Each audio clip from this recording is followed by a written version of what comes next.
आज हम डिस्कस करेंगे रिएक्शन इंटरमीडिएट। रिएक्शन इंटरमीडिएट अगर हिंदी में बात करें तो अभिक्रिया मध्यवर्ती क्या होता है उसके बारे में डिस्कस करेंगे।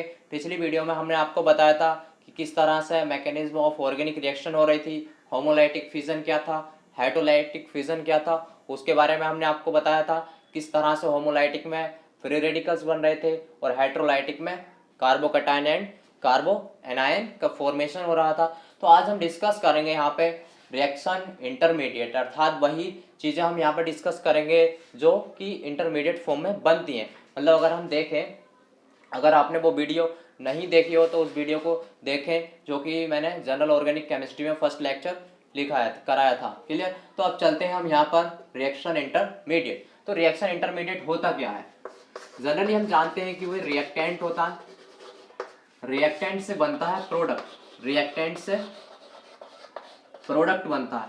तो रिएक्टेंट से बनता है प्रोडक्ट, लेकिन ये अगर देखें मैकेनिज्म में तो रिएक्टेंट से जनरली मतलब डायरेक्ट प्रोडक्ट नहीं बनता, उस प्रोडक्ट के बीच में क्या बनता, मतलब रिएक्टेंट के प्रोडक्ट में कन्वर्ट होने से पहले एक स्टेट बनती है जिसे बोलते हैं हम इंटरमीडिएट, अर्थात इंटरमीडिएट। ठीक है। तो अगर बात करें तो रिएक्शन इंटरमीडिएट, तो हमने आपको पिछली वीडियो में भी बता दिया कि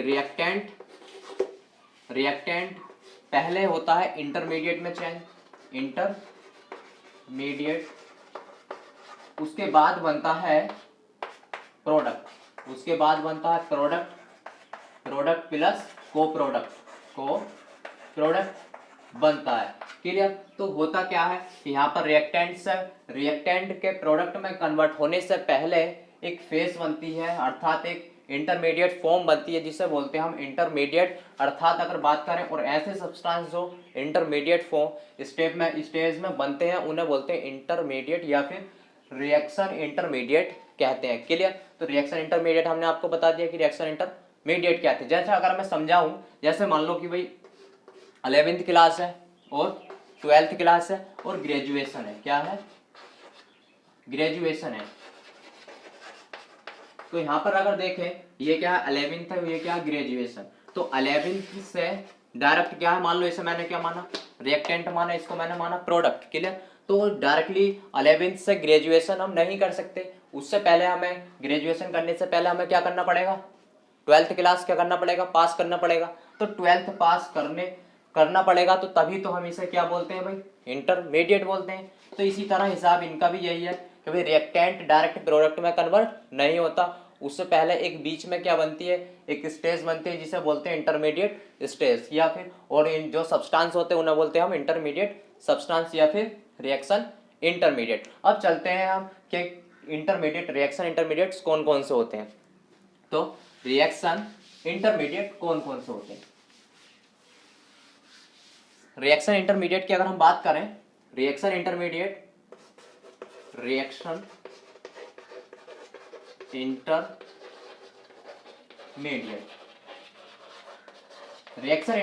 जनरली अगर देखें, हमने आपको बताया था कि फ्री रेडिकल्स बन रहे थे होमोलाइटिक क्लीवेज में एंड कार्बोकैटायन बन रहे थे, कार्बो एनायन बन रहे थे, और बनता है कार्बीन्स भी बनता है और बनता है बेंजाइन भी बनता है। ये भी क्या है, इंटरमीडिएट फॉर्म होती है। तो चार और बहुत सारे होते हैं। तो फर्स्ट है फ्री रेडिकल,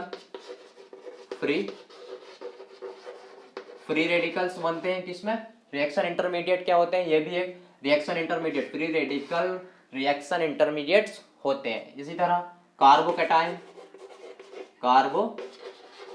या फिर कार्बोनियम आयन क्या है, ये भी रिएक्शन इंटरमीडिएट है।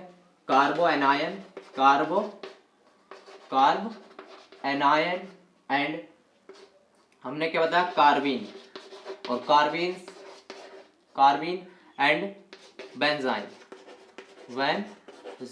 तो ये हैं रिएक्शन इंटरमीडिएट। हमने ये आपको 5 बताए। इन पांचों में से हम जो मोस्ट इंपोर्टेंट है वो है free radicals, carbocation and carbon ion. उनके बारे में हम आपको इस वीडियो में कंप्लीट जानकारी देंगे।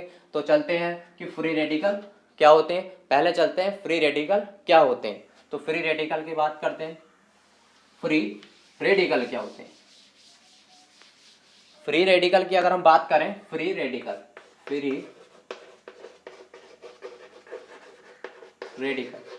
तो फ्री रेडिकल या फिर हिंदी में बोलते हैं ना मुक्त मूलक। अगर बात करें हम इनकी तो फ्री रेडिकल क्या होते हैं? फ्री रेडिकल मतलब कि ये पूरी तरह से क्या होते हैं? फ्री होते हैं। तो फ्री रेडिकल की बात करें, फ्री रेडिकल या फिर free radical, free radical is an atom, molecule और आयंस मतलब कि जो रेडिकल होगा क्या होगा? एक एटम्स हो सकता है, मॉलिक्यूल्स हो सकता है और क्या हो सकता है? आयंस हो सकता है। That has unpaired balance electron मतलब कि अगर हम बात करें तो एक ऐसा एटम अर्थात परमाणु या मॉलिक्यूल्स या फिर बोल सकते हैं आयंस जिसके पास अनपेयर्ड अर्थात अयुग्मित संयोजी इलेक्ट्रॉन्स होते हैं, क्या कहलाता? फ्री रेडिकल्स कहलाता है। क्लियर? जैसे अगर देखें, मान लो कि भाई हम एक एटम्स की स्ट्रक्चर लें तो ये मेरे पास नाभिक है, ये मेरे पास क्या फर्स्ट सेल है, ये मेरे पास सेकंड सेल है। फर्स्ट सेल में हम क्या भरते हैं? 2 इलेक्ट्रॉन्स भरते हैं। कितने? 2। इसमें हमने कितने भर दिए? 2 भर दिए। दूसरे में 1 2 3 4 5 6 7, हमने इसमें 7 इलेक्ट्रॉन्स भरे, हमने 7 भरे। इसी तरह हम लेते हैं, ये हमारा क्या?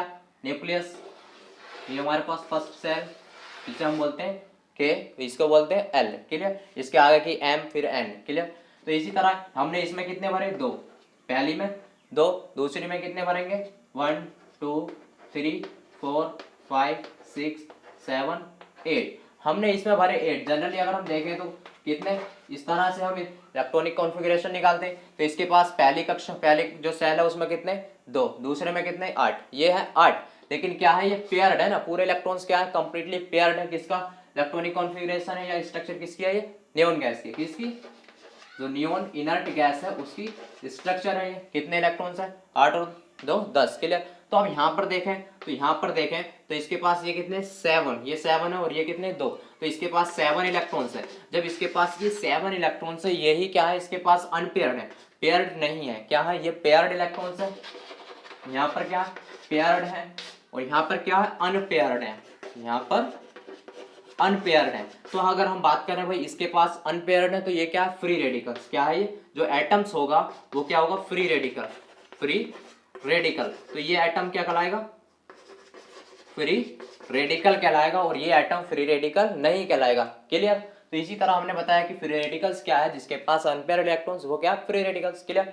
अब चलते हैं फ्री रेडिकल्स के कैरेक्टर्स क्या होते हैं। फ्री रेडिकल्स के कैरेक्टर की बात चल रही है। फ्री रेडिकल्स के कैरेक्टर,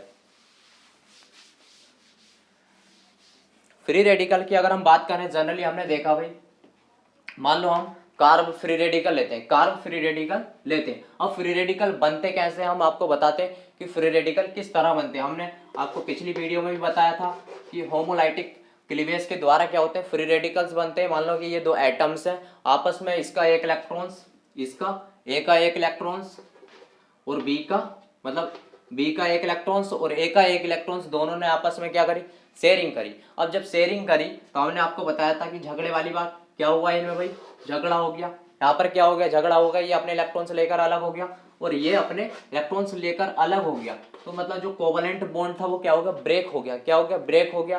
तभी तो यहाँ पर क्या हुआ? होमोलाइटिक। और जो इलेक्ट्रॉन्स थे वो दोनों एटम्स पर इक्वली क्या हो गए? डिस्ट्रीब्यूट हो गए। तो यहाँ पर क्या हुआ भाई? इसके पास इलेक्ट्रॉन्स और इसके पास, तो ये क्या बन गए? ए, ये फ्री रेडिकल बी, तो ये ए फ्री रेडिकल, ये बी फ्री रेडिकल। जैसे अगर मैंने बताया था आपको Cl था, जैसे ही लाइट की प्रेजेंट लेंगे तो क्या होगा? क्लोरीन फ्री रेडिकल्स बन जाएंगे। तो इसी तरह हमने आपको बताया फ्री रेडिकल्स का फॉर्मेशन किसमें होता है? होमोलाइटिक क्लीवेज में होता है। क्लियर? अब ये जो होते हैं कैसे होते हैं भाई? मोर रिएक्टिव होते हैं। फ्री रेडिकल और मोर रिएक्टिव होते हैं। बिकॉज क्यों होते हैं ये मोर रिएक्टिव? अगर हम देखें तो क्या है भाई? इनके पास अनपेयर्ड इलेक्ट्रॉन्स है और रिएक्शन जब होती है कि कोई भी एटम्स क्या होता है? स्टेबिलिटी प्राप्त करने के लिए ही क्या करता? रिएक्शन करता। तो ये तो क्या है भाई? अनस्टेबल, मतलब क्या है? लेस स्टेबल है ना, मतलब क्या है अनस्टेबल, तो क्या होंगे ये स्टेबिलिटी फाइंड करने के लिए या प्राप्त करने के लिए ही क्या करेंगे भाई, रिएक्टिव होंगे। अब जब रिएक्टिव होंगे, क्योंकि जो इसका अनपेयर्ड इलेक्ट्रॉन्स है वो पेयर्ड होने की टेंडेंसी क्या रखता है, तो क्या करते हैं, जो अनपेयर्ड इलेक्ट्रॉन्स होते हैं वो क्या करते हैं, अनपेयर्ड इलेक्ट्रॉन पेयर होने की टेंडेंसी रखते हैं, जिसके कारण क्या होते हैं भाई, ये मोर रिएक्टिव होते हैं। इतनी बात क्लियर कि इनका फॉर्मेशन किस तरह हो रहा था और किस तरह इनका फॉर्मेशन हुआ और ये किस तरह से भाई पेयर्ड होते हैं, तो इसी कारण क्या होते हैं भाई, मोर रिएक्टिव होते हैं। क्लियर। अब चलते हैं इसके बाद अगर देखें तो किस तरह भाई कार्ब रेडिकल बनते हैं। कार्ब रेडिकल अगर हम देखें, मान लो कि ये क्या है, कार्बन हम जनरली जानते हैं कार्बन क्या होता है भाई, टेट्रावैलेंट होता है। कैसा होता है, टेट्रावैलेंट होता है। कुछ इसके पास ऐसा हुआ, ये क्या है, ये इस तरह, ये क्या है, एक कार्ब रेडिकल है। क्या है, कार्ब रेडिकल। ये किसी ऐसे एटम्स के साथ अटैच था जो कि अपना इलेक्ट्रॉन से लेकर क्या हो गया, अलग हो गया, और ये भी अपना इलेक्ट्रॉन लेकर क्या हो गया, अलग हो गया, तो ये बन गया कार्ब रेडिकल। क्या बना ये, कार्ब रेडिकल। क्या बन गया, carb radical. This is carb radical.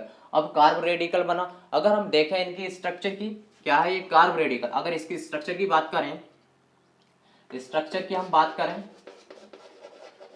Structure देखें तो भाई इसमें कौन सा hybridization, first of all hybridization देखते हैं। हाइब्रिडाइजेशन क्या होगा भाई, हाइब्रिडाइजेशन कितने, क्या है, एक बॉन्ड पेयर ये है, एक बॉन्ड पेयर ये है, एक बॉन्ड पेयर ये है, तो इसके पास बॉन्ड पेयर कितने, तीन, तो इसके पास क्या है बॉन्ड पेयर। हम हाइब्रिडाइजेशन जब कैलकुलेट करते हैं तब क्या करते हैं, bond pair plus lone pair, क्या करते हैं, bond pair plus lone pair, bond pair plus lone pair को हम क्या करते हैं, इन्वॉल्व करते हैं उसमें। क्लियर। तो बॉन्ड पेयर इसके पास कितने में, बॉन्ड पेयर, तो bond pair plus lone pair, तो बॉन्ड पेयर इसके पास 1 2 3, तीन क्या है इसके पास बॉन्ड पेयर, कितने, तीन, और लोन पेयर के कितने इसके पास, 0, क्योंकि भाई यहाँ पर तो एक ही इलेक्ट्रॉन है और इलेक्ट्रॉन का जोड़े कोई तो हम क्या बोलते हैं, लोन पेयर बोलते हैं। तो क्या है यहाँ पर, तो लोन पेयर 0, तो यहाँ पर कितना आ गया। और हमने आपको बताया था, जो अपना हाइब्रिडाइजेशन वाली वीडियो हमारी अगर देखी होगी तो मैंने आपको बताया था कि 3 सिग्मा है तब हम उसके लिए sp2 हाइब्रिडाइजेशन यूज करते हैं, 4 है तो sp3, 2 है तो sp, तो यहाँ पर कितने भी 3 सिग्मा मतलब 3 हाइब्रिडाइज्ड ऑर्बिटल्स हैं। तो क्या है भाई, यहाँ पर कौन सा हाइब्रिडाइजेशन है, sp2। जब sp2 है और मैंने आपको बताया था कि उनके बीच एंगल क्या होगा, तो इनके बीच एंगल क्या होगा भाई, 120 डिग्री एंगल होगा। अब देखते हैं इसकी स्ट्रक्चर, अब स्ट्रक्चर देखते हैं। अगर हम बात करें इसकी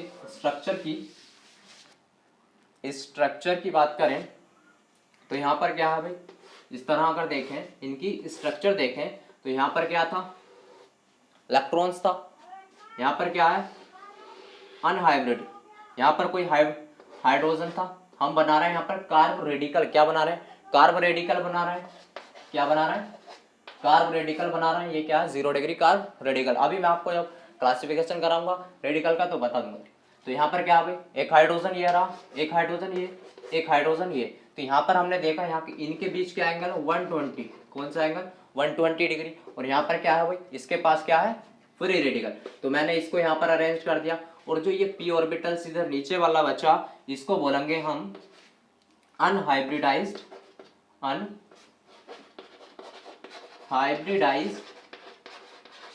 p ऑर्बिटल। कौन सा ऑर्बिटल, p ऑर्बिटल, ये अनहाइब्रिडाइज्ड p ऑर्बिटल्स है। तो ये इसकी स्ट्रक्चर है, किसकी, फ्री रेडिकल्स की। ये क्या है, कार्ब फ्री रेडिकल की क्या है स्ट्रक्चर है। आपने देखा कि भाई यहाँ पर जो sp2 मतलब इसमें जो sp2 कितने ऑर्बिटल्स इसमें पार्टिसिपेट कर, एक s और 2 p, तो कितने, 3। तो इसमें क्या होगा भाई, 3 sp2 हाइब्रिडाइज्ड जो ऑर्बिटल्स होंगे वो क्या होंगे 120 डिग्री के एंगल पर, 120 डिग्री के एंगल पर एक ही प्लेन में क्या होते हैं, अरेंज्ड होते हैं। तभी तो जो फ्री रेडिकल्स होते हैं उनकी अगर स्ट्रक्चर की बात करें कैसी होती है, प्लेनर होती है। कैसी होती है, प्लेनर होती है, क्योंकि यहाँ पर जो sp2 है ये 3 जो sp2 हाइब्रिडाइज्ड ऑर्बिटल्स होते हैं वो एक ही प्लेन में क्या होते हैं, अरेंज्ड होते हैं, एक ही प्लेन में क्या होते हैं, अरेंज्ड होते हैं। क्लियर। तो आपने देखा कि यहाँ पर क्या एक ही प्लेन में अरेंज्ड है। तो क्लियर हुआ इतनी बात। अब चलते हैं हम फ्री रेडिकल्स के क्लासिफिकेशन पर। फ्री रेडिकल के क्लासिफिकेशन में। अगर फ्री रेडिकल के हम क्लासिफिकेशन की अगर बात करें, क्लासिफिकेशन की बात करें, क्लासिफिकेशन ऑफ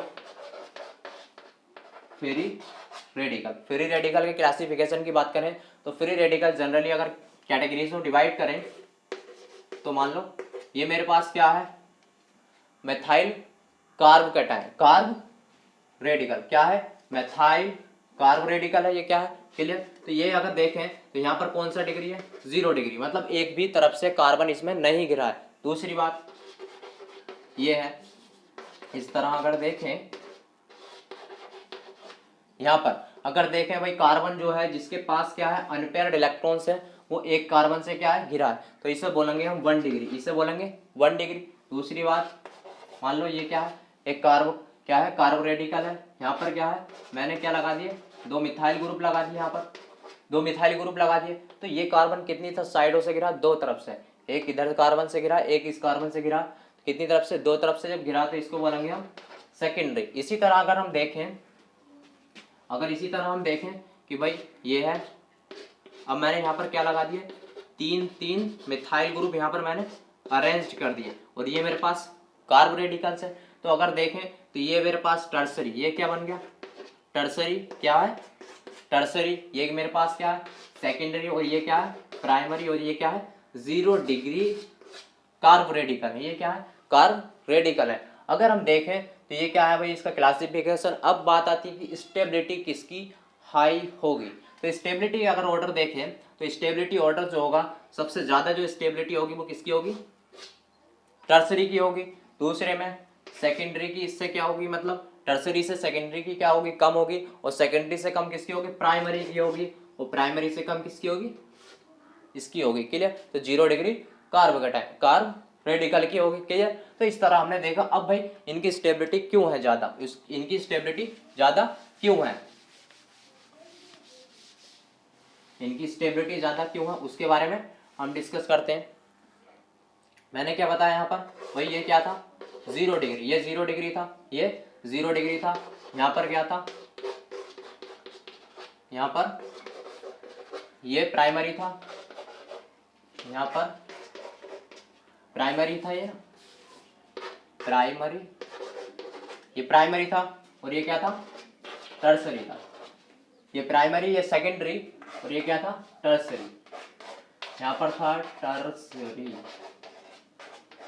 टर्सरी था ये, ठीक है। तो ये क्या है भाई 0 डिग्री था, ये क्या था प्राइमरी था, ये सेकेंडरी, और ये टर्सरी है। अब ये टर्सरी है तो अगर देखें तो भाई क्या है मोर रिएक्टिव, क्या है ये वो, मतलब क्या है ज्यादा स्टेबल था ये, और ये क्या था इससे कम स्टेबल, ये इससे कम स्टेबल। मतलब कि जो स्टेबिलिटी होती है, stability of free radical, stability of free radical, of free radical is directly proportional होती है किसके, plus I effect, plus I effect. Plus I effect मतलब कि अगर देखें प्लस आई इफेक्ट मतलब मेथाइल ग्रुप अगर उसमें क्या है बढ़ रहा है, मेथाइल ग्रुप क्या हो रहा है, अगर उसमें इंक्रीज हो रहा है। मेथाइल ग्रुप की अगर बात करें तो मेथाइल ग्रुप जो होता है इलेक्ट्रॉन रिलीजिंग ग्रुप होता है, क्या होता है इलेक्ट्रॉन क्या करता है, ये रिलीज करता है, अर्थात प्लस आई इफेक्ट क्या करता है, शो करता है। तो प्लस आई इफेक्ट शो करने वाले ग्रुप की संख्या जैसे जैसे बढ़ेगी तो जो रेडिकल्स होंगे उनकी स्टेबिलिटी क्या होगी, इंक्रीज होगी,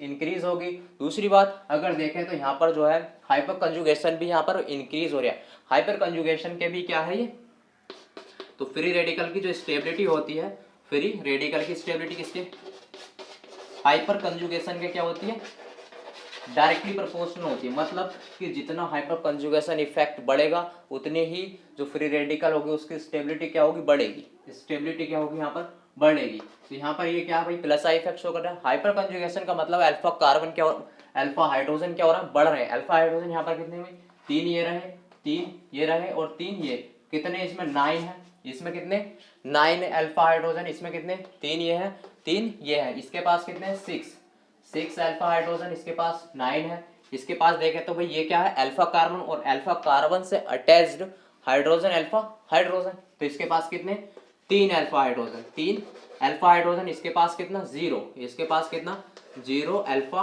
हाइड्रोजन। तो स्टेबिलिटी भाई इसके पास 3, इसके पास 6, इसके पास 9, तो स्टेबिलिटी किसकी आई? इसकी।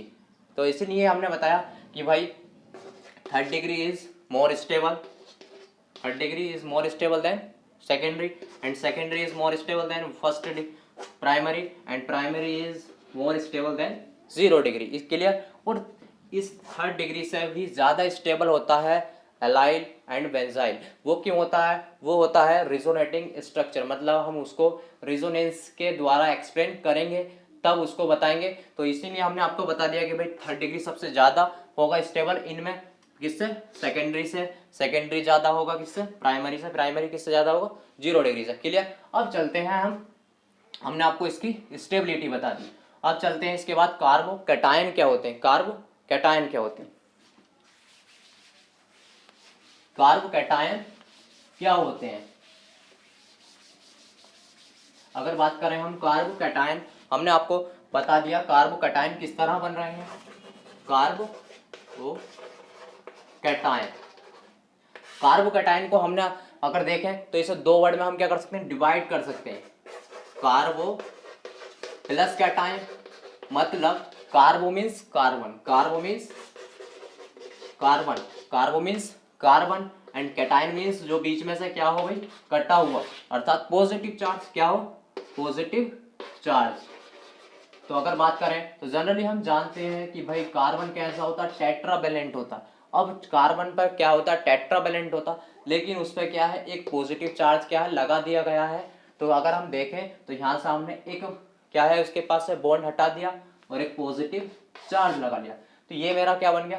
कार्बो कैटायन बन गया। अब कार्बो कैटायन ये बन गया कार्बो कैटायन। तो अगर हम डेफिनेशन की बात करें तो कार्बो कैटायन क्या होता है भाई? कि वह कार्बन क्या है? इंटरमीडिएट ही तो है। तो अगर बात करें तो वह कार्बन इंटरमीडिएट जिसके पास 1 2 3 क्या है? 3 क्या होंगे उसके पास? Bond pair and 1 positive charge होता है, कार्बो कैटायन कहलाता है। अब कार्बो कैटायन किस तरह बनता है? कार्बो कैटायन किस तरह बनता है? मान लो कार्बन जो है, कार्बन से कोई एक ऐसा ग्रुप अटैच्ड है, ग्रुप या फिर कोई ऐसा एटम्स अटैच्ड है जिसकी इलेक्ट्रोनेगेटिविटी क्या है? हाई है। क्या है? हाई है। तो होगा कुछ ऐसा कि जो शेयर्ड इलेक्ट्रॉन्स होंगे वो शेयर्ड इलेक्ट्रॉन्स किसकी तरफ चले जाएंगे? उसकी तरफ चले जाएंगे जिसकी इलेक्ट्रोनेगेटिविटी क्या होगी? हाई होगी। किसकी तरफ? इसकी तरफ। तो ये दोनों इलेक्ट्रॉन्स किसकी तरफ चले जाएंगे? जेड की तरफ चले जाएंगे। जेड यहाँ पर क्या है? मोर इलेक्ट्रोनेगेटिव एलिमेंट है, मोर इलेक्ट्रोनेगेटिव एटम या फिर कोई ग्रुप है, और ये क्या है भाई? लेस है। तो इस पे के पास भाई यहाँ से इलेक्ट्रॉन इसकी तरफ गए तो क्या हुआ? जो जेड था इसके पास दोनों इलेक्ट्रॉन्स इसकी तरफ चले गए, जिसके पास निगेटिव चार्ज आ गया, और जो कार्बन था, कार्बन के पास 1 पॉजिटिव चार्ज आ गया। और कार्बन कौन सी वैलेंसी शो करता? 4, तो 1 पॉजिटिव चार्ज और 3 बॉन्ड पे।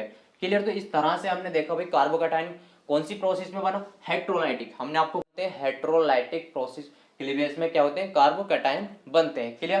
तो अब देखें कार्बो कैटायन हमने आपको बता दिया। अब चलते हैं कि कार्बो कैटायन की क्या कैरेक्टर शो करते हैं। कार्बो कैटायन कैरेक्टर क्या शो करते हैं? तो कार्बो कैटायन की अगर बात करें, हमने ये आपको बताया कि भाई ये कार्बो कैटायन है। क्या है? ये कार्बो कैटायन है। तो कार्बो कैटायन में अगर आप देखें तो इसके पास भाई इलेक्ट्रॉन्स कितने? बैलेंस इलेक्ट्रॉन कितने? इसके पास 6 हैं। कितने? 6, 1 2 3 4 5 6। तो इसके पास बैलेंस इलेक्ट्रॉन कितने? बैलेंस इलेक्ट्रॉन इक्वल्स टू कितने? 6। तो ये क्या है भाई? इसके पास बैलेंस इलेक्ट्रॉन कितने? 6 हैं, लेकिन होने कितने चाहिए? कार्बन के पास 8 होने चाहिए। तो इसके पास 2 की क्या है? कमी है। इसी कारण हम कार्बो कैटायन को बोलते हैं इलेक्ट्रॉन डेफिशिएंट स्पीशीज। क्या? इलेक्ट्रॉन डेफिशिएंट है, इलेक्ट्रॉन डेफिशिएंट, इलेक्ट्रॉन डेफिशिएंट होती है। क्लियर? दूसरी बात अगर देखें कि भाई कार्बो कैटायन क्या है? इसके पास पॉजिटिव चार्ज है। क्या है? पॉजिटिव चार्ज है। तो ये अपना ऑक्टेट क्या है? इसका कंप्लीट नहीं है। तो ऑक्टेट क्या करेगा भाई? कंप्लीट करना चाहेगा। जब ऑक्टेट कंप्लीट करेगा तब क्या करेगा? इलेक्ट्रॉन एक्सेप्ट करेगा। तो ये क्या है भाई? इलेक्ट्रोफिलिक की तरह क्या करता है? बिहेव करता है। किसकी तरह? इलेक्ट्रोफिलिक। इलेक्ट्रोफिलिक, इलेक्ट्रो मीन्स होता है इलेक्ट्रॉन, फिलिक मीन्स होता है टू बांट, टू बांट, अर्थात इलेक्ट्रॉन को चाहने वाले क्या कहलाते हैं? इलेक्ट्रोफिलिक कहलाते हैं। जब मैं आपको इसको इलेक्ट्रोफिलिक न्यूक्लियोफिलिक कराऊंगा तब इसके बारे में कंप्लीट जानकारी दूंगा। इसके बाद मैंने क्या बताया भाई? इलेक्ट्रॉन को क्या करते हैं? चाहते हैं। तो इलेक्ट्रोफिलिक की तरह क्या करते हैं? बिहेव करते हैं। और ये क्या है? सोलवेटेड फॉर्म में भी रह सकते हैं। सोलवेटेड फॉर्म, कैसी फॉर्म में? सोलवेटेड, सोलवेटेड फॉर्म में भी रह सकते हैं। मतलब अगर देखें, मतलब ये इलेक्ट्रोफिलिक है, कोई इनके पास क्या आएगा, न्यूक्लियोफिलिक आएगा। जैसे ही कोई न्यूक्लियोफिलिक इनके पास आएगा, उससे क्या करेंगे, रिएक्ट करने के बाद क्या हो जाएंगे, कंपाउंड में चेंज होंगे। जैसे जैसे अगर देखें, वही मान लो ये मेरे पास क्या है, टर्सरी कार्ब कटायन बना दिया मैंने। क्या बन गया, टर्सरी कार्ब कटायन बना। यहाँ पर कोई ऐसा ग्रुप आया जो क्या था, न्यूक्लियोफिलिक। अगर हम देखें क्या है, न्यूक्लियोफिलिक, इसके पास निगेटिव चार्ज क्या था, 2 इलेक्ट्रॉन्स थे। क्या है ये, न्यूक्लियोफिलिक है, न्यूक्लियोफिलिक, ये न्यूक्लियोफिलिक है। जैसे इसके पास आया भाई, इसने इलेक्ट्रॉन्स क्या करे, इसको डोनेट कर दिए। क्या है, इलेक्ट्रॉन देने वाला ग्रुप, अर्थात ये प्लस आई इफेक्ट शो करेगा, प्लस आई इफेक्ट शो करेगा, क्योंकि ये क्या है भाई, इलेक्ट्रॉन रिलीजिंग ग्रुप है। क्या है, इलेक्ट्रॉन रिलीजिंग ग्रुप है। तो जैसे ही इलेक्ट्रॉन ये क्या करेगा, एक्सेप्ट करेगा, क्या बना लेंगे, कंपाउंड बना लेंगे। क्या बना लेंगे, कंपाउंड बना लेंगे।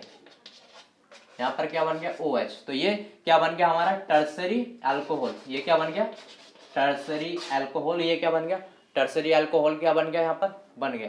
क्लियर बात, इतनी बात क्लियर। अब देखते हैं भाई कि यहाँ पर क्या बना, किसकी प्रेजेंट में क्या करते हैं, ये रिएक्टिव होंगे, और किसकी प्रेजेंट में ये क्या होंगे, स्टेबल होंगे। देखते हैं भाई, यहाँ पर अगर देखें, इलेक्ट्रॉन ये क्या है, कार्ब कटायन है। यहाँ से भाई इलेक्ट्रॉन्स, जैसे ही मान लो इसके पास कोई एक ऐसा ग्रुप आएगा, एक ऐसा ग्रुप आया, जैसे मान लो कि क्या है, ये नाइट्रो ग्रुप है और कार्बोक्सिलिक ग्रुप है। क्या है, कार्बोक्सिलिक ग्रुप। कोई ये दोनों ऐसे ग्रुप हैं, या फिर एल्डिहाइड या कीटोन ग्रुप ऐसे ग्रुप हैं जो कि इलेक्ट्रॉन को क्या करते हैं, अपनी ओर खींचते हैं, अपनी ओर क्या करते हैं, खींचते हैं। तो भाई इससे इलेक्ट्रॉन्स क्या करेंगे, खींचेंगे। अब जैसे ही इलेक्ट्रॉन खींचेंगे तो इसके पास इलेक्ट्रॉन की क्या होगी, कमी होगी। अब भाई जैसे जैसे इलेक्ट्रॉन की इसके पास कमी होती जाएगी, तो भाई ये तो बहुत ज्यादा क्या होगा, रिएक्टिव होता जाएगा, क्योंकि इसके ऑक्टेट क्या हो जाएगा, कम होता जाएगा। तो ऑक्टेट कंप्लीट करने के लिए बहुत ज्यादा रिएक्टिव हो जाएगा। क्या होगा, रिएक्टिव ज्यादा होगा। तो ये क्या हो जाएगा भाई, इनकी प्रेजेंस में क्या होता है, रिएक्टिव होता है। इनकी प्रेजेंस में कैसा होता है, रिएक्टिव, या फिर इनकी रिएक्टिविटी क्या हो जाती है, बढ़ जाती है। क्लियर। अब जब इनकी रिएक्टिविटी यहाँ पर बढ़ रही है, तो इनकी जो स्टेबिलिटी होगी वो क्या हो जाएगी, लो हो जाएगी। क्या हो जाएगी, लो। मतलब रिएक्टिविटी इज इनवर्सली प्रोपोर्शनल या एंटी प्रोपोर्शनल ऑफ स्टेबिलिटी। मतलब मैंने आपको बताया कि भाई कोई भी एटम्स इसलिए रिएक्शन करता है कि ताकि वो स्टेबल हो सके। तो भाई रिएक्टिविटी अगर मान लो ज्यादा बढ़ रही है उसकी, तो स्टेबिलिटी क्या होगी, उसकी कम हो जाएगी। स्टेबिलिटी क्या हो जाएगी, कम हो जाएगी। क्लियर। अब दूसरी बात, तो इसकी स्टेबिलिटी यहाँ पर क्या होगी भाई, रिएक्टिविटी बढ़ रही है ना, तो स्टेबिलिटी क्या हो जाएगी, लो हो जाएगी। क्लियर। अगर मान लो कोई एक ऐसा ग्रुप दे दो, कोई ऐसा ग्रुप इसके पास आए, किसके, इसके पास, जैसे मान लो CH3 या CH3 आए ऐसा ग्रुप कि भाई जो इलेक्ट्रॉन क्या करता हो, देता हो, क्या करता हो, रिलीज करता हो। ये माइनस आई इफेक्ट शो करते हैं और ये प्लस आई इफेक्ट। तो क्या है, ये प्लस आई इफेक्ट शो करेगा, ये माइनस आई। तो इलेक्ट्रॉन क्या करते हैं भाई, दे दिया। अब जैसे ही ये इलेक्ट्रॉन्स क्या करेगा, देगा, तो इसका ऑक्टेट क्या हो जाएगा, कंप्लीट होता जाएगा। अब जब जैसे ही कंप्लीट होता जाएगा, तो भाई इसकी स्टेबिलिटी क्या होगी, बढ़ती जाए, क्या होगी, स्टेबिलिटी क्या होगी, बढ़ती जाएगी। स्टेबिलिटी जब बढ़ेगी तो रिएक्टिविटी क्या होगी, कम होगी। तो रिएक्टिविटी क्या होगी, रिएक्टिविटी क्या होगी, कम होगी, एंड स्टेबिलिटी क्या होगी, बढ़ेगी। क्लियर, इतनी बात क्लियर। अब चलते हैं इसकी स्ट्रक्चर पर, चलते हैं कि भाई किस तरह अगर देखें कार्बोकटायन की स्ट्रक्चर बनती है। स्ट्रक्चर देखते हैं, और जो कार्बोकटायन है, कार्बोकटायन में हाइब्रिडाइजेशन देखते हैं। फर्स्ट ऑफ ऑल हाइब्रिडाइजेशन, हमने बताया कि हाइब्रिडाइजेशन कैलकुलेट करने के लिए bond pair plus lone pair की आवश्यकता होती है। क्लियर। तो इसके पास बॉन्ड पेयर कितने, 1 2 3 क्या है इसके पास बॉन्ड पेयर, लोन पेयर क्या है इसके पास, 0। तो क्या हो गया भाई, 3 के लिए हमने आपको बताया sp2। तो ये भी क्या है भाई, sp2 हाइब्रिडाइज्ड है। इनके बीच भी एंगल कैसा होगा, 120 होगा, और क्या होंगे, प्लेन होंगे। क्या होंगे, प्लेनर होंगे। क्लियर। तो अगर देखें इनकी स्ट्रक्चर की बात करें, तो भाई यहाँ पर क्या है, कार्बोकैटायन। तो यहाँ पर मैंने कार्बो, ये पॉजिटिव चार्ज लगा दिया इसके पास। दूसरी बात क्या है, अब यहाँ पर इसके पास 3 बॉन्ड है। क्या है, एक ये रहा, एक ये रहा, एक ये रहा। मैंने यहाँ पर क्या लगा दिया, हाइड्रोजन लगा दिया, यहाँ पर हाइड्रोजन लगा दिया। और यहाँ पर क्या था, ये vacant P orbitals, vacant P orbital. तो ये क्या, unhybrid P orbital, unhybrid P orbital. ये क्या है, अनहाइब्रिड पी ऑर्बिटल, ये अनहाइब्रिड पी ऑर्बिटल्स। और ये क्या बन गई, इसकी स्ट्रक्चर बन गई भाई। इनके बीच क्या है, 120। और जो ये पॉजिटिव चार्ज है, जो ये ऑर्बिटल्स हैं, ये क्या है, इसके प्लेन के क्या है, ये एक ही प्लेन में अरेंज्ड है। क्या है, एक ही प्लेन में क्या है, अरेंज्ड है। एक ही प्लेन में जब अरेंज है तो जो ये है, ये इनके साथ कितने का कोण बना रहा है, 90 डिग्री का एंगल बनाता है। क्लियर। तो इस तरह हमने आपको इसकी स्ट्रक्चर बताई भाई, किस तरह से इसकी स्ट्रक्चर बन गई। तो इसकी स्ट्रक्चर कुछ इस तरह से बन गई। क्लियर हुआ इतनी बात। अब चलते हैं हम भाई इसका क्लासिफिकेशन किस तरह करते हैं, क्लासिफिकेशन करते हैं किस तरह। अगर हम क्लासिफिकेशन की बात करें तो कार्बोकैटायंस को भी हम कई कैटेगरीज में डिवाइड कर सकते हैं। क्लासिफिकेशन ऑफ कार्बोकैटायन, फर्स्ट वही prime 0 degree, primary, secondary and tertiary. 0 degree मतलब कि भाई किधर से भी जो कार्बोकैटायन है वो किधर से भी नहीं गिरा हो, तो ये क्या है, 0 डिग्री। मेथाइल कार्बोनियम आयन या कार्बोकैटायन क्या है, 0 डिग्री कार्बोकैटायन। क्लियर। दूसरी बात, ये मेरे पास कार्बोकैटायन बना, यहाँ पर मैंने लगा दिया मेथाइल ग्रुप, तो ये मेरे पास प्राइमरी, क्योंकि यहाँ पर जो ये ग्रुप है, ग्रुप का जो कार्बन है वो एक ही ओर से घिरा है। क्या है, एक ही ओर से घिरा है, तो इसे बोलेंगे हम प्राइमरी। दूसरी बात, अब फिर देखते हैं, ये मेरे पास CH3, मैंने इसके पास 2 ग्रुप लगा दी। यहाँ पर क्या है, पॉजिटिव, क्या है, पॉजिटिव चार्ज 1 2, ये 2 ओर से घिरा है, मतलब क्या है, सेकेंडरी। क्या है, सेकेंडरी। ये प्राइमरी है, सेकेंडरी। इसी तरह मैंने अब यहाँ पर क्या करा भाई, 3 CH3 लगा दिए। यहाँ पर क्या लगा दिए, 3 CH3 यहाँ पर लगा दिए, और ये मेरे पास पॉजिटिव चार्ज, तो ये क्या हो गया, टर्सरी। अब इनमें स्टेबिलिटी किसकी हाई होती है वो भी देखना जरूरी है। क्या है भाई, स्टेबिलिटी किसकी हाई होती है। अगर देखें तो यहाँ पर जो मिथाइल ग्रुप है, क्या है भाई, क्या है, इलेक्ट्रॉन रिलीजिंग ग्रुप, मतलब इलेक्ट्रॉन क्या करता है, देता। ये भी इलेक्ट्रॉन देगा इसे, ये भी इलेक्ट्रॉन दे सकता है, ये भी इलेक्ट्रॉन दे सकता है। मतलब कि अगर देखें, मान लो भाई क्या है, 4 भाई हैं, क्या है, 4 भाई हैं, उसमें एक भाई क्या प्रॉब्लम है, क्या है, प्रॉब्लम है। एक भाई क्या है भाई, प्रॉब्लम है।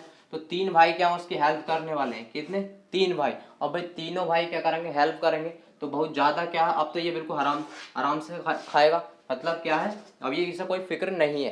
क्लियर। तो ये सब भाई 3 क्या है, हेल्प करने वाले हैं, इधर 3 हेल्प करने वाले हैं। तो इसी तरह अगर देखें तो भाई 3 इस पे क्या है, मिथाइल ग्रुप इसे इलेक्ट्रॉन देने वाले, तो इसकी स्टेबिलिटी जो भाई ऑटोमेटिक क्या होगी, बढ़ेगी, क्योंकि अब ये तो आराम से रहेगा। तो स्टेबिलिटी अगर देखें तो किसकी हाई होगी भाई, इसकी। तो क्या है, टर्सरी की स्टेबिलिटी क्या होगी, हाई होगी। इसी तरह देखें भाई, इसमें क्या हो रहा है, डिक्रीज हो रहा है। तो इस पर क्या, इसके पास 2 हैं, अब क्या है भाई, ये 2 हैं, तो इसके पास कम, फिर इसी तरह इसकी कम, फिर इसी तरह इसकी कम। तो हमने बताया भाई टर्सरी क्या होगा, ज्यादा स्टेबल होगा किससे, सेकेंडरी से। सेकेंडरी ज्यादा स्टेबल होगा प्राइमरी से, एंड प्राइमरी स्टेबल होगा 0 डिग्री से। क्लियर। अब इनसे भी ज्यादा स्टेबल होते हैं एलाइल एंड बेंजाइल। क्या होते हैं, बेंजाइल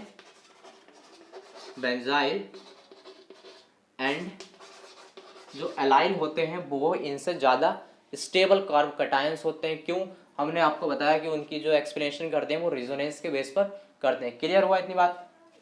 अब हमने आपको बता दिया कौन स्टेबल इसमें ज्यादा था। अब इसके बाद हमने आपको क्या क्या बताया, स्टेबिलिटी इसकी बता दी। और हाँ, स्टेबिलिटी अगर देखें, कार्बोकैटायन की स्टेबिलिटी किस पर डिपेंड करती है, कार्बोकैटायन की जो स्टेबिलिटी होगी कि स्टेबिलिटी डिपेंड करती है प्लस आई इफेक्ट, मतलब प्लस आई इफेक्ट या फिर हाइपर कंजुगेशन इफेक्ट या फिर रिजोनेटिंग स्ट्रक्चर जितनी बढ़ेंगी उतना ही कार्बोकैटायन की स्टेबिलिटी बढ़ेगी। यहाँ पर हाइपर कंजुगेशन हाई है, यहाँ पर इससे क्या है, कम है, इससे यहाँ इससे कम, किसका, इसका, इससे इसका। क्लियर। तो इस तरह हाइपर कंजुगेशन यहाँ पर इसका सबसे ज्यादा है, और प्लस आई इफेक्ट भी इसका ज्यादा, तो ज्यादा स्टेबल है। क्लियर हुआ। अब चलते हैं कार्ब एनायन क्या होते हैं, कार्ब एनायन क्या होते हैं। कार्ब एनायन, अगर हम बात करें कार्ब एनायन की, कार्ब एनायन या फिर कार्ब ऋणायन क्या होते हैं। कार्ब एनायन को भी हम 2 पार्ट्स में तोड़ लेते हैं भाई, कार्ब प्लस एनायन। एनायन का मतलब होता है भाई, कार्ब मीन्स क्या होता है, कार्बन, कार्ब मीन्स कार्बन, और एनायन का मतलब क्या होता है, जो कि क्या हो, निगेटिव चार्ज। क्या है, निगेटिव चार्ज।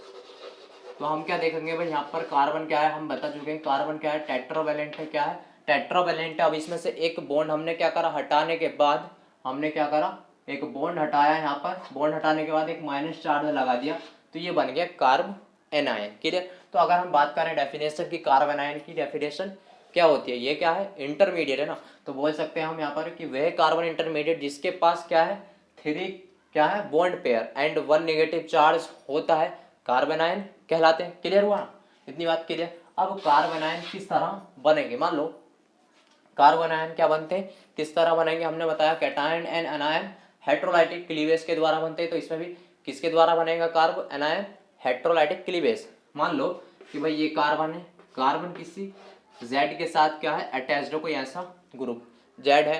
क्लियर। तो ऐसे ग्रुप के साथ कार्बन क्या है अटैच्ड है जिसकी इलेक्ट्रोनिगेटिविटी क्या है, लो है, क्या है, लो है, इलेक्ट्रोनिगेटिविटी क्या है इसकी, लो, तो लो इलेक्ट्रोनिगेटिविटी है जिसकी, और यहाँ पर कार्बन की इलेक्ट्रोनिगेटिविटी क्या हाई है। तो जो शेयरिंग के जो इलेक्ट्रॉन्स थे, शेयरिंग के इलेक्ट्रॉन्स थे, उन शेयरिंग के इलेक्ट्रॉन्स को कौन खींच लेगा, कार्बन खींच लेगा। ये दोनों इलेक्ट्रॉन्स को कौन खींच रहा है, कार्बन खींच रहा है। अब जैसे ही भाई कार्बन खींचेगा तो इसके पास क्या आ गया, पॉजिटिव चार्ज आ गया।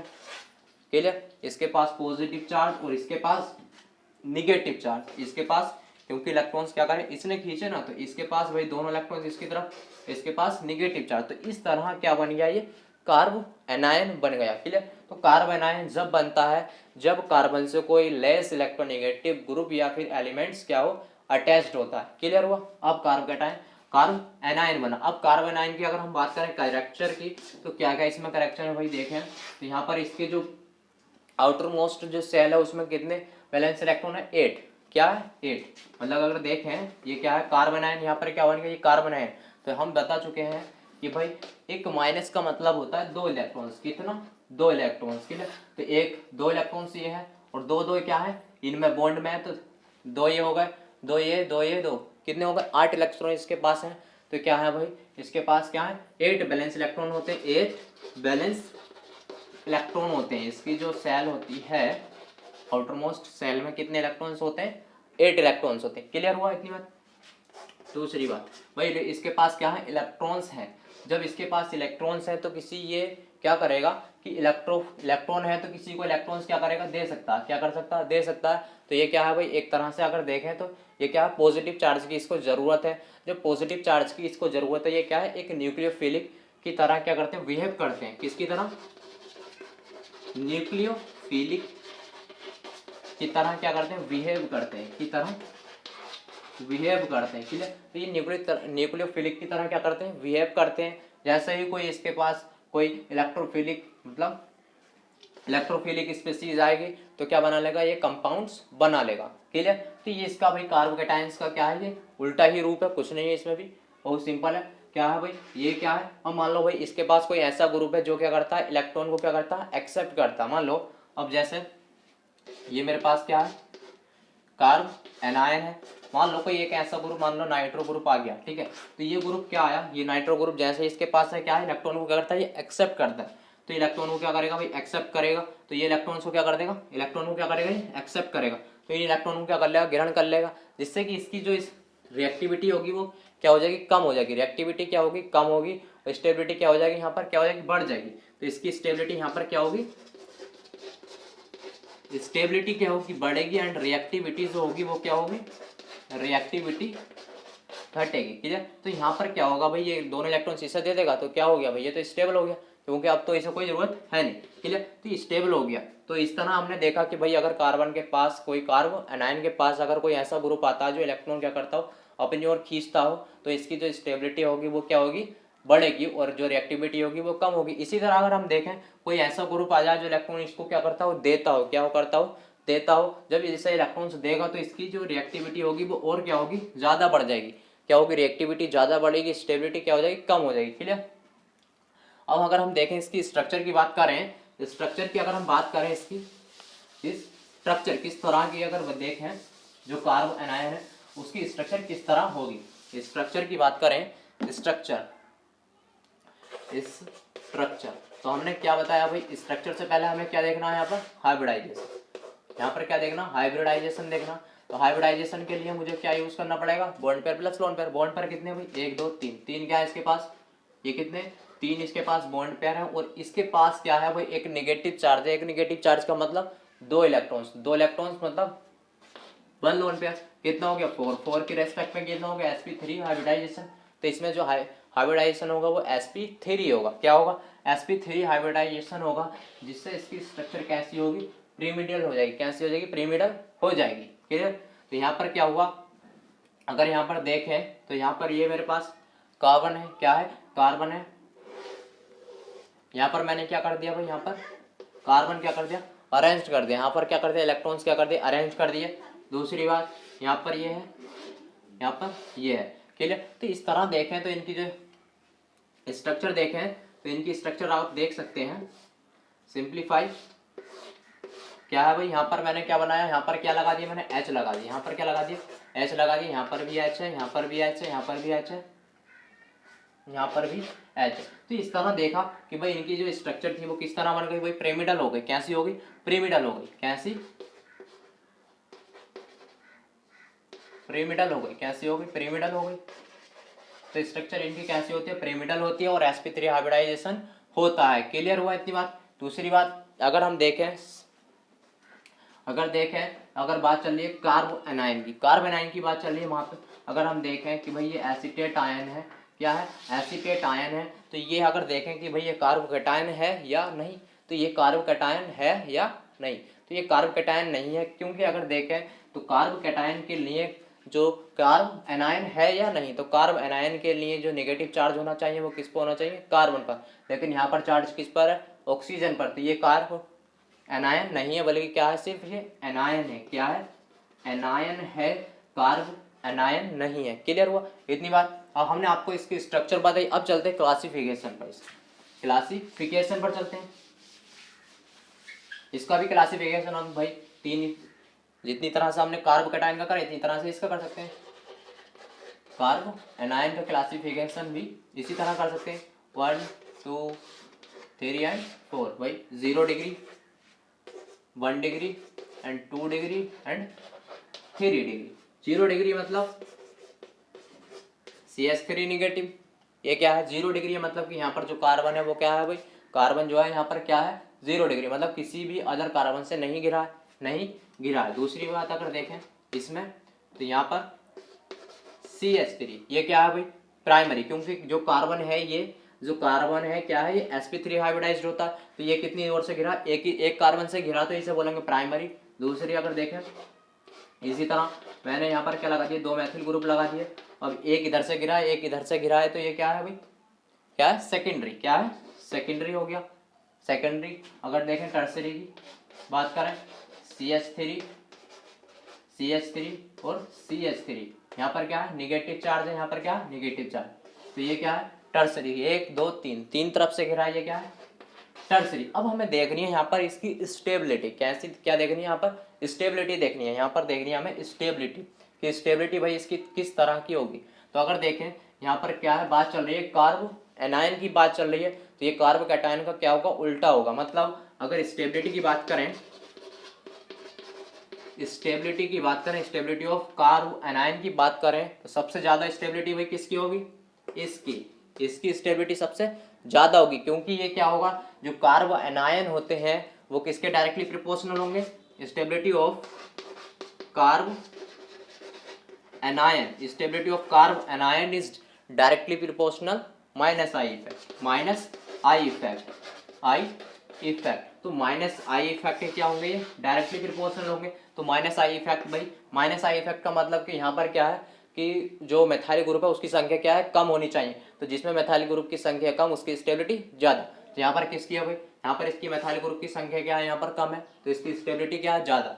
इसी तरह अगर हम देखें इसमें, तो इसमें क्या है इससे क्या है ज्यादा है। तो जब इसमें एक क्या है मेथाइल ग्रुप है, इसमें जब एक मेथाइल ग्रुप है तो इसकी स्टेबिलिटी मतलब इसकी स्टेबिलिटी क्या होगी, इससे क्या होगी कम होगी, क्या होगी इससे कम होगी। इसी तरह तो इसकी स्टेबिलिटी होगी वो इससे कम होगी, इससे कम होगी, और इसकी स्टेबिलिटी सबसे कम होगी। ये क्या है कार्ब टर्सरी कार्ब एनायन, तो इसकी स्टेबिलिटी सबसे कम होगी। लेकिन अगर देखें एलाइल और बेंजाइल में देखें, एलाइल एंड बेंजाइल जो बेंजाइल होते हैं बेंजाइल, इनकी दोनों की स्टेबिलिटी कार्ब एनायन हो या फिर कार्ब कैटायन हो सबसे ज्यादा इनकी स्टेबिलिटी होती है। इसके बाद आएगा इसमें प्राइमरी, इसके बाद क्या आएगा भाई, सबसे पहले 0 डिग्री आएगा, फिर प्राइमरी आएगा, फिर सेकेंडरी, फिर टर्सरी।